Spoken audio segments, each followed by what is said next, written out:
देखिए, मौत ऐसे भी आती है। वो बेचारे नहा रहे थे और आसमान से उनका काल आ गया।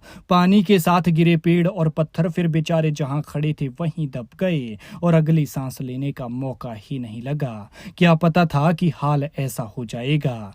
उसे दिल्ली से खींचकर पहाड़ों में ले आया काल। परिवार के साथ आई थी और यहाँ जान चली गई। खुशी खुशी चलकर पहुंची थी लेकिन चार कंधों पर वापस लौटी। एक बेचारा लोकल ही था जो शांति पाने के लिए आया था, लेकिन यहाँ वो भी भगवान को प्यारा हो गया। बेचारों को बेहद दर्दनाक मौत मिली। लेकिन सच कहा है किसी ने कि जो चीज जितनी खूबसूरत होती है वो उससे कहीं ज्यादा खतरनाक होती है। इस झरने को ही देख लीजिए, कितना खूबसूरत है, लेकिन इसकी खूबसूरती कुछ लोगों के लिए खतरनाक साबित हुई। और खतरनाक ही नहीं बल्कि जानलेवा। कुछ देर पहले जहां हंसी खुशी और जश्न था, वहां अब चीख पुकार मची हुई थी। वो पेड़ और पत्थर के नीचे दबे थे और बाहर खड़े उनके अपने तड़प रहे थे। जहां साफ पानी बह रहा था, वहां कुछ ही देर बाद खून की लाल नदी बहने लगी थी। ये दुखद घटना पेश आई है उत्तराखंड के देहरादून की खूबसूरत पर्यटन स्थल चकराता में। यहाँ टाइगर फॉल झरने के नीचे कुछ लोग नहा रहे थे। रविवार की छुट्टी थी और लोग छुट्टी एंजॉय कर रहे थे। इन लोगों में दिल्ली के शहादरा की 55 साल की अलका आनंद और 48 साल के गीताराम जोशी थे, जो लोकल थे। अलका अपने परिवार के साथ छुट्टियां मनाने दिल्ली से यहाँ पहुंची थी, लेकिन उसे क्या पता था कि उसे उसका काल खींचकर दिल्ली से यहाँ पहाड़ों में ले आया है और ये सफर उसकी जिंदगी का आखिरी सफर होने वाला है।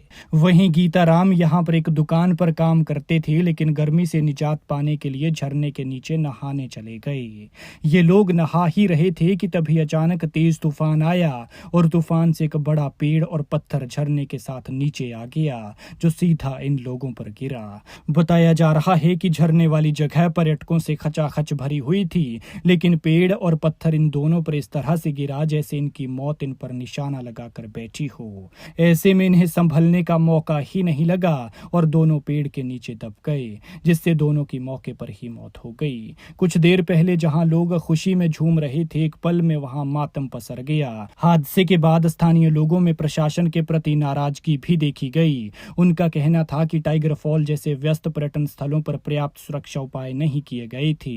पेड़ की हालत पहले से ही कमजोर थी, जिसे शायद हटाने की कोई कोशिश नहीं की गई, और अगर हटा दिया गया होता तो शायद 2 जिंदगियां बच जाती। हादसे के बाद सूचना मिलने पर पुलिस और प्रशासन मौके पर पहुंचे, जिसके बाद पेड़ को काटकर दोनों शवों को बाहर निकाला गया और पोस्टमार्टम के लिए भेज दिया गया। खैर, भगवान पवित्र आत्माओं को अपने श्री चरणों में स्थान दे और दुखी परिवार को दुख सहने की शक्ति। साथ ही हमारी आपसे गुजारिश है कि गर्मियों की छुट्टियां हो रही हैं, लोग पहाड़ों पर घूमने जा रहे हैं, झरनों के नीचे नहा रहे हैं, इसलिए सावधानी बरतें, आसपास ऊपर नीचे नजर बनाए रखें और चौकन्ने रहें, क्योंकि जिंदगी दोबारा नहीं मिलेगी।